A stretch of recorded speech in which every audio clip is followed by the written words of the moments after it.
Welcome back to With the Director. I have been sitting here for several weeks now. Help me. So today we're going to be talking about best films of 2017 or best films of last year. So this concept was heavily inspired by YouTube movie reviews. Pretty much like I watch people every now and then, like Chris Duckman and whatever, who just have that setup of like, oh look, it's me, shelves full of DVDs. Let's talk about this movie I just watched. And that's pretty much the idea. It's also a mock on the idea of doing the best films that we saw last year, where I just literally handpicked about 80 films, and so we just went through all of them. And most of them we hadn't seen. Well, not most of them, a good handful of them each of us hadn't seen. So that being Kazuma, aka Pierre, who's still sitting next to me, and Shira, aka Sahara Desert. And Noah ended up coming into the episode anyway because he just arrived home from school while we were filming. And so that was a free setup thing where one shot was with Shira at the bookshelf, which was this bookshelf if I'm not wrong, and it was wholeheartedly empty except for a frog that's in the theatre room. And that was in its own right kind of a joke of like, it's meant to be like symbolic of like, she has no knowledge on film whatsoever. And so most of the time I was just telling her what these films are about, and she was just laughing along with how stupid some of these films sounded. But she knew a good deal about some of the films and was able to give some kind of review. I liked her take on the Kong Skull Island, saying that apparently her like relative or someone had actually been in it as an extra or whatever. So I found that, you know, there's still stuff in there that was very unique to herself. And she was a great addition to the episode. And it was very fun to film with her, especially the intro and outro of us saying like, welcome to the Mindless Show, you know, I'm this person, I'm this person, I'm this person, we're talking about this, and then a montage of us being like, what the fuck, or that's a film, and laughing and whatever. And then the outro, of course, the same kind of thing. So that was very fun to do. Pierre's shots were literally just in the couch that he's sitting in right now, and he was just giving his reviews. That was more of a critique on couch potato look, if you want to look at it like that. No offense to you, of course, Pierre.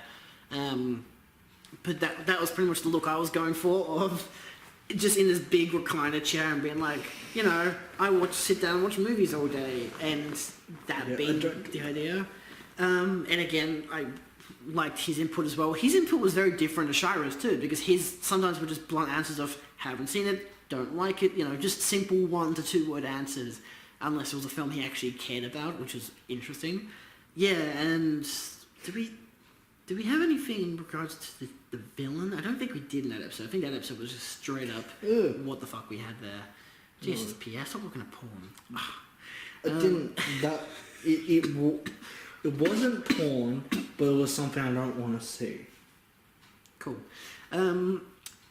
So yeah, there was no real narrative in the episode. It's just, again, just us having fun. And even my part was more of the bragging part of like, look at all these DVDs I have.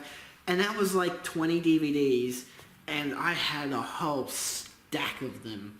Because this is during the move still. We were so close to moving houses. And we haven't gotten a new one yet, but most of the DVDs, all of my DVDs already were in storage. And so I bought like a lot of DVDs since both we packed a lot of them away. I had like 20 DVDs left, maybe 10 to hold on to just to watch stuff. Because we expected the move to be 2 months. It took 5 months, which I was more than okay with, because it ended. By the time we moved, the week that we moved was the last week of the first semester, so that worked out perfectly for me, especially in regards to shooting the show. And I had a lot of days at work over the Christmas period, and so I bought a lot of DVDs. So most of that was to brag about, but also I was like, hey, I've also bought a 4K TV and a 4K player. Look, Logan in 4K, you know, just that kind of just random stuff. And I'd seen a lot more of those films. Some of those films were a bias of my own for like, you know, like the more artsy films and whatever. Also films I wanted to specifically have my say in. Because I'm not very verbal about my taste in film on YouTube, that is.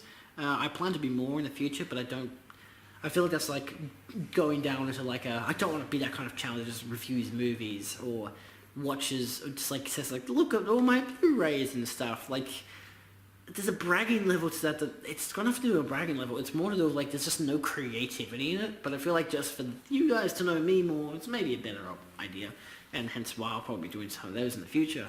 With one of them I think already out by now, maybe two. What else was there? There was one film that you didn't mention that was on that list.